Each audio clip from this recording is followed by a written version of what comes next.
Saya Priala Fabian. Saya Putra Mawati. Saya Gadis Karwani. Kami mahasiswi dari Delta International College jurusan Manajemen Bisnis.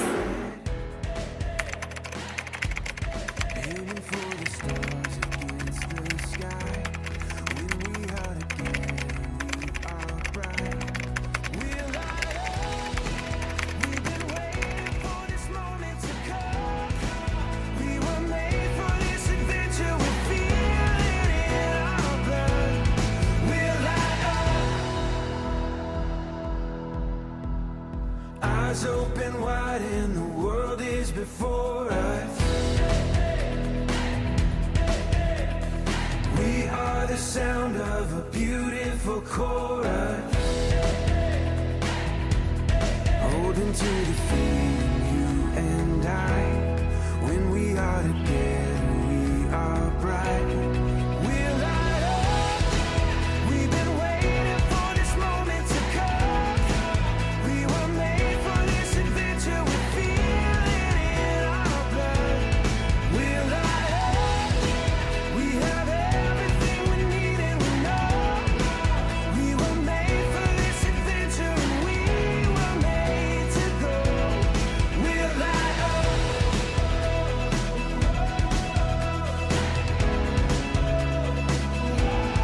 We're light up.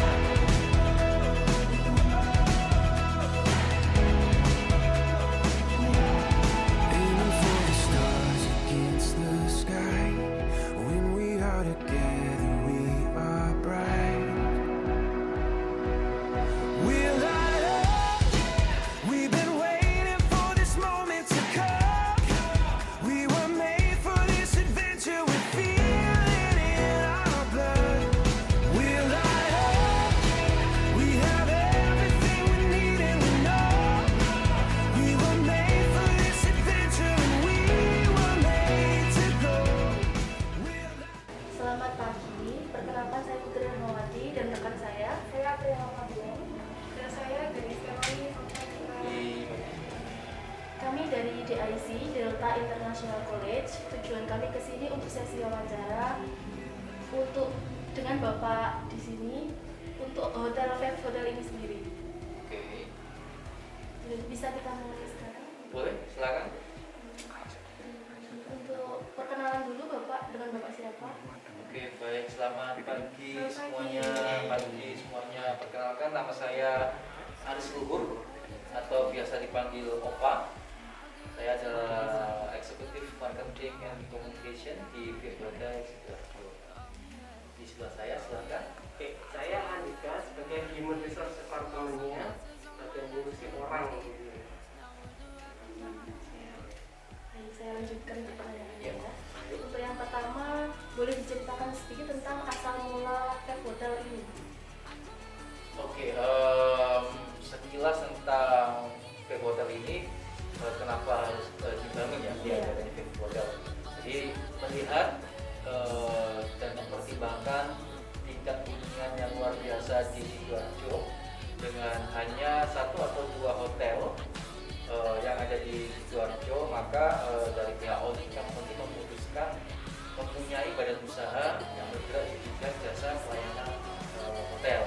Jadi itu salah satu yang membuktikan sih kenapa ini dibangun dan dipilih oleh Audit Company kita. Untuk yang kedua, upaya atau persiapan pendirian hotel tersebut tuh gimana? Bisa diceritakan? Oke, baik. Nanti dari sisi legalitas nanti dari Pak Andika ya, silakan Pak Andika. Baik, dari awal mula semua kita kalau berusaha itu pasti ada yang namanya syarat, ada yang namanya perizinan dan sebagainya. Lalu untuk kita pada awal mulanya pengikatan dan sebagainya itu kita pinggirnya ada di tengah kota ya Pak.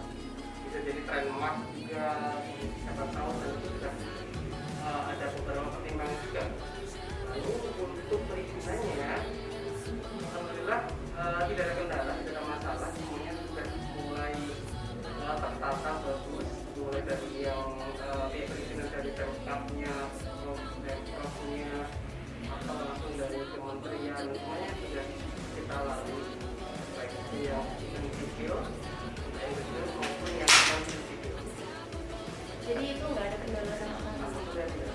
Untuk masyarakatnya di sini mendukung. Masyarakatnya pada dasarnya masyarakat di sini nggak terkait adanya usaha-usaha yang pastinya nanti akan berimbas kepada perekonomian mereka sekitar kita. Tidak ada masalah.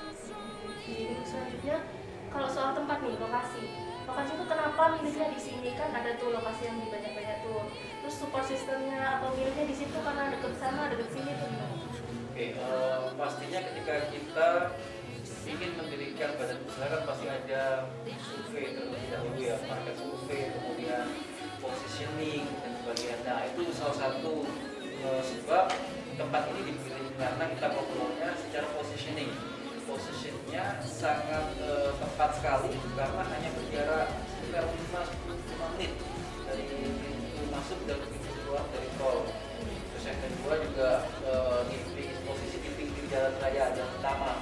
Jadi kan secara branding kita juga pasti akan diuntungkan. Jadi itu sebabnya kita pilih lokasi ini. Selanjutnya untuk mengenai pengelolaan karyawan Pak, mungkin ada kesulitan yang dialami dan upaya yang dilakukan itu apa saja? Kalau kita ngomong sulit, udah loh, itu bukan sebuah kesulitan, namanya juga berusaha. Untuk karyawan kami bergerak di dunia hospitality atau keramah-tamahan, dunia jasa. Pasti kita akan pilihnya orang yang ramah. Dan di posisi-posisi yang ada di hotel kami ini ada beberapa posisi yang membutuhkan namanya skill atau keahlian khusus di dunia perhotelan. Dan mereka dapatnya itu kan bisa dari sekolah perhotelan atau mungkin pendidikan lanjutan. Dan situ rekrutmen kita mempunyai prasyarat utama yaitu pernah di hotel atau lulusan dunia sekolah perhotelan, sehingga dasarnya mereka sudah punya. Jadi kita tinggal yang namanya upgrade saja untuk mereka beradaptasi dengan beradaptasi pelaku, tahu fungsinya, dinamikanya seperti apa. Mengenai evaluasi sendiri Pak, evaluasi karyawan yang berdasarkan ini apa? Evaluasi untuk karyawan, kita ada appraisal namanya. Appraisal itu penilaian karyawan itu didasari atas yang namanya keahlian mereka, kontribusi mereka, dan karakter mereka. Itu mereka kita evaluasi itu ada vertikal, ada yang 3 bulanan, ada yang 1 tahun. Tujuannya apa? Kita melihat grafik kinerja mereka. Ketika mereka sudah mulai naik, ini adalah sebuah aset yang kita pertahankan. Tetapi ketika ada grafik menurun atau malah lebih jelek, ini yang perlu kita bantu. Kenapa? Dan solusinya seperti apa? Baik, selanjutnya saya akan bertanya mengenai pandemi ini, mengenai menyangkut pandemi ya Pak. Seperti kita tahu, hotel ini telah dibangun openingnya tahun 2019 dan kita juga paham pandemi awal masuk itu pada awal-awal 2020. Lalu menurut Bapak apa sih perbedaan dari sebelum pandemi sama dengan saat ini pandemi? Oke, yang jelas ketika pandemi itu menghantam seluruh dunia, semua kan terimbas dari sisi kultural, dari sisi finansial, sampai dengan dari sisi yang lain. Nah, Viv Hotel sendiri ketika buka di tahun Februari 2019 sampai dengan Maret 2020, ya kita sangat-sangat pede sekali dengan hunian, event-event sudah sangat luar biasa sekali. Ketika pandemi yang tahun pertama masuk atau kita nyebutnya waktu itu apa? PSBB ya. PSBB di April 2020 itu memang menghantam kita. Mungkin bukan kita aja yang terhantam. Jadi impact-nya luar biasa banget. Tapi kita menyikapinya tetap dengan ya banyak hal yang positif yang bisa kita lakukan. Jadi sebenarnya kalau dibilang tadi apa impact-nya sebelum dan sesudah pandemi, ya pasti ada impact-nya, pasti. Lalu mengenai seperti kita paham dari hotel-hotel lainnya mungkin ada yang mengenai kesulitan saat pemasaran dan juga saat jasanya ketika kita paham ada PSBB, tidak ada event-event yang harus dilakukan dan juga tidak boleh ada kerumunan yang terjadi. Apa sih Pak juga bagaimana hotel itu menanggapinya untuk survive. Oke. Sebenarnya kalau kita bicara marketing itu kan ada dua hal nih, marketing online sama dengan offline marketing. Nah, ketika pandemi itu sudah menghantam kita waktu itu, yang kita lakukan adalah tetap bergerak dulu. Dalam artian tetap bergerak, kita menginformasikan ke dunia luar bahwa kita masih ada, Hotel masih ada, Hotel masih buka, Hotel masih menerapkan beberapa protokol kesehatan yang sudah memang diakreditasi oleh pemerintah pusat. Jadi kita berusaha semaksimal mungkin menyebarkan positive vibes. Karena waktu itu awal-awal pandemi kan kita semuanya bilangnya bahwa imun lu harus bagus, imun lu harus bagus. Nah itu yang Pak Dika dengan menggerakkan staff-staffnya, ya kita melakukan sesuatu yang positif. Dan itu bisa dilihat di Instagramnya kita.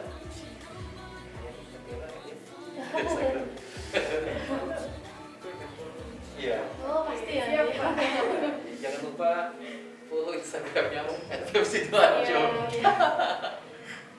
Ya, oke, ada lagi? Mengenai kendala, seperti paham orang-orang pada saat ini kan banyak yang pengurangan pegawai, pengurangan waktu untuk bekerja, itu masuk ke kendala untuk kepegawaian. Lalu bagaimana sih Pak hotel ini itu menanggapinya? Karena saya Pak itu mungkin kan sebuah tantangan ya, yang ini tuh harus ada pengurangan karena PSBB tadi, karena mungkin ekonominya turun. Lalu bagaimana mengenai aspek kepegawaiannya? Pandemi memang berimbas banyak, Ya. tapi alhamdulillah kita disurvive dengan satu, kita tidak harus sampai melakukan pengurangan karyawan.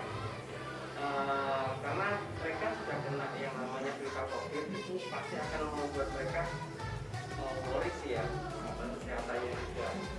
Dan langsung kita pengurangan juga sangat-sangat berimbas nantinya, itu nggak baik juga.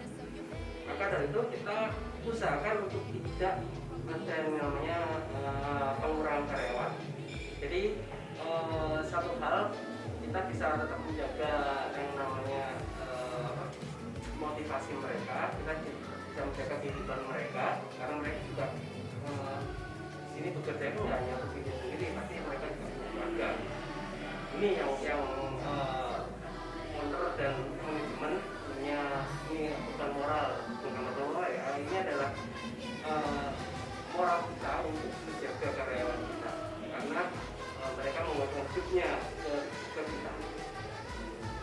Yang kita lakukan di pengurangan jam kerja, di mana teman-teman yang ketika low kita kasih motivasi, kita kasih skill ke mereka untuk yang bekerja, agar mereka bisa melupakan untuk ini ya, pandemi ini tetap prokes.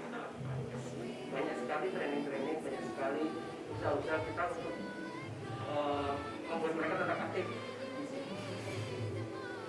Lalu saat pandemi saat ini harapan dari hotel itu sendiri bagaimana Pak menyelesaikannya, atau mungkin untuk teman-teman yang sedang survive di luar sana mengenai bisnis hotel itu sendiri, bagaimana Pak? Oke, karena intinya gini ya, apapun usaha kita, mau di bidang perhotelan, bidang kuliner atau apapun, jangan pernah berbicara resiko terlebih dahulu, tapi bergerak aja dulu maju. Nah, kiat-kiatnya di situ kan nanti akan ada banyak bergeraknya, ini mau diapain, mau di marketing seperti apa. Jadi kalau kita balik lagi pertanyaan tadi ya tentang Vivotel, ya Vivotel sampai dengan kapanpun harusnya tetap akan mengedepankan yang namanya marketing, karena marketing itu kan memang secara impact tidak akan didapatkan hari itu juga. Orang tahu Vivotel Sidoarjo mungkin tidak akan hari itu juga, tapi impactnya adalah mungkin bisa bulan depan, bisa tahun depan. Nah itu yang kita kejar. Jadi kalau kita bicara marketing itu sangat-sangat luas maknanya. Jadi menghadapi pandemi sekarang ini, buat teman-teman dan juga buat yang lagi nonton sekarang, mau tidak mau, situasi seperti sekarang membuat kita harusnya lebih inovatif. Itu sisi baiknya. Dan akhirnya kita sadar tentang yang namanya kesehatan. Kalau dulu kita sangat mengabaikan, kita sekarang sudah mulai aware. Kalau dulu kita ya pokoknya jualan let's say yang lebih tradisional, sekarang sudah mulai melek teknologi dengan memanfaatkan teknologi ya gadget dan sebagainya. Kurang lebih seperti itu.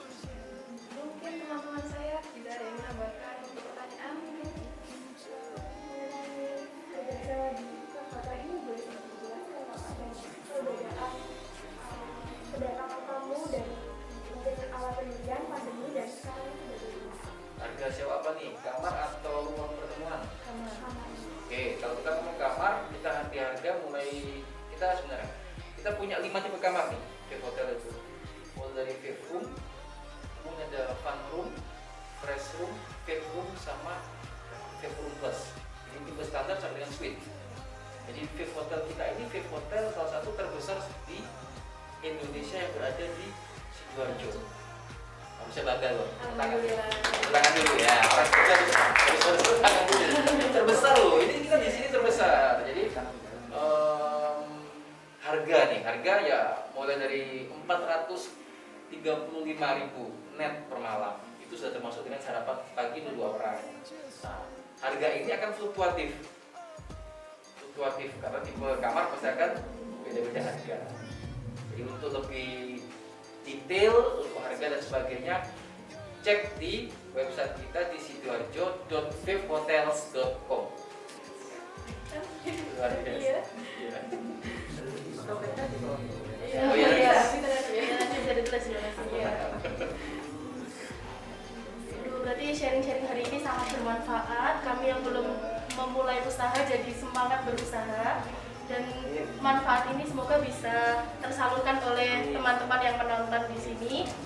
Bisa ditutup berarti. Dan juga mungkin harapan-harapan dari Kak Hotel sendiri semoga terwujud, amin.